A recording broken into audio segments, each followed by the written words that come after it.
আসসালামু আলাইকুম প্রিয় দর্শক, গাজায় যুদ্ধবিরতির এক ধরনের হুমকি দিয়ে কথা বলেছেন মার্কিন যুক্তরাষ্ট্রের প্রেসিডেন্ট ডোনাল্ড ট্রাম্প।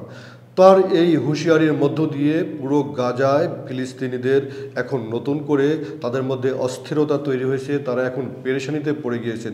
শুধু তাই নয়, আমরা দেখছি আন্তর্জাতিক গণমাধ্যম, বিশেষ করে আমরা দেখছি যে Reuters, AP, Associated Press, New York Times, তারা যেভাবে ডোনাল্ড ট্রাম্পের বক্তব্যকে উপস্থাপন করেছেন সেই অনুযায়ী আমরা বলতে পারি ডোনাল্ড ট্রাম্প এই ধরনের কথা বলেছেন যে আগামী শনিবারের মধ্যে, এবং টাইম পর্যন্ত উল্লেখ করে দিয়েছেন, এটিকে আলটিমেটাম বলা হয়। তিনি আগামী শনিবার বেলা 12টার মধ্যে যদি গাজার যে পক্ষ রয়েছে, অর্থাৎ যাদের সঙ্গে যুদ্ধবিরতি হয়েছে সেই হামাসকে লক্ষ্য করে তিনি বলেছেন যে যদি আগামী শনিবার বেলা 12টার মধ্যে তারা ইসরায়েলি সব যুদ্ধবন্দীদেরকে তারা মুক্ত না করে, ফেরত না দেয়, তাহলে গাজায় নরকের দরজা উন্মোচন হবে, গাজাবাসী আবার নরক দেখতে পারবে।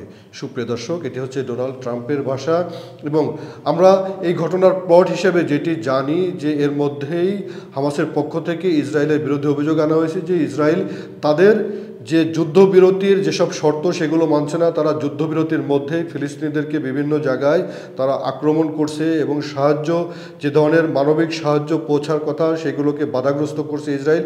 এটি হচ্ছে গাজার পক্ষ থেকে অভিযোগ হামাসের।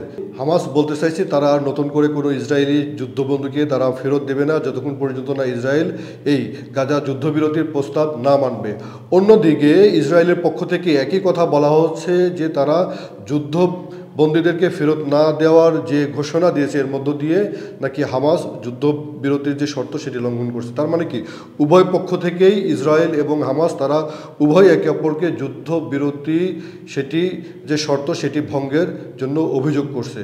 আর এর মধ্য দিয়ে ডোনাল্ড ট্রাম্প এই ধরনের কথা বলেন। এদিকে আমরা জানি গত সপ্তাহে ডোনাল্ড ট্রাম্প বলেছেন যে গাজা থেকে তিনি পুরো গাজাবাসীদেরকে অন্য দেশে তিনি সরিয়ে দেবেন, ডিসপ্লেস করবেন, মুসলিম রাষ্ট্রে সরিয়ে দিয়ে পুরো ভূখণ্ড তিনি দখল করে নেবেন, মার্কিন যুক্তরাষ্ট্রের দখলে চলে যাবে। এই ধরনের কথা বলার পর থেকে কিন্তু এক ধরনের পুরো মধ্যপ্রাচ্য জুড়ে উত্তেজনা চলছে, এবং এখন পর্যন্ত ডোনাল্ড ট্রাম্প এবং তার প্রশাসন ওই নীতির উপরে অটল রয়েছে। তারা সুনির্দিষ্ট করে জর্দান এবং মিশরের কথা বলছে, এই দুটি রাষ্ট্রে গাজার ফিলিস্তিনিদেরকে পাঠাতে চায়, তাদেরকে সেখান থেকে সরিয়ে গাজা ভূখণ্ড দখল করে নিতে চায়। সুপ্রিয় দর্শক, এর মধ্যেই কিন্তু গোটা বিশ্বে মার্কিন যুক্তরাষ্ট্রের প্রেসিডেন্টের এই বক্তব্যকে ঘিরে আলোচনা, সমালোচনা, টানটান উত্তেজনা চলছে। মধ্যপ্রাচ্যে যারা অ্যাক্টর রয়েছে তারাও এর মধ্যে সরব হয়ে গিয়েছে।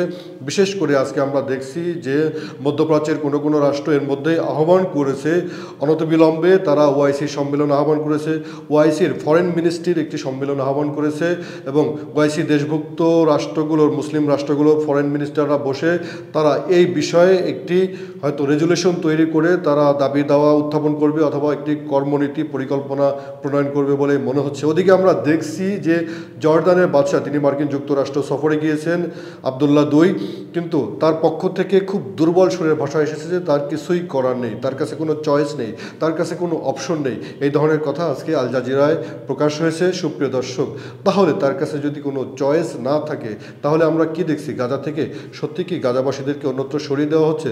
যদি সেটি হয় তাহলে মধ্যপ্রাচ্যের সমীকরণ আবার নতুন করে লেখা হবে। মধ্যপ্রাচ্য সংঘাত থেকে বের হতে পারছে না, বের হতে পারবে না, সংঘাত আরও ছড়িয়ে পড়তে পারে, কিন্তু সেই ছড়িয়ে পড়ার মধ্য দিয়ে কী হবে সেটিও এখন অস্পষ্ট। যাই হোক, সর্বশেষ যে কথাটি বলা যায় সেটি হচ্ছে যে গাজাবাসী স্বস্তির কাছাকাছি গিয়েও এখনও স্বস্তির ঠিকানা খুঁজে পেল না। সবাই ভালো থাকুন। অনুষ্ঠানটি দেখার জন্য ধন্যবাদ।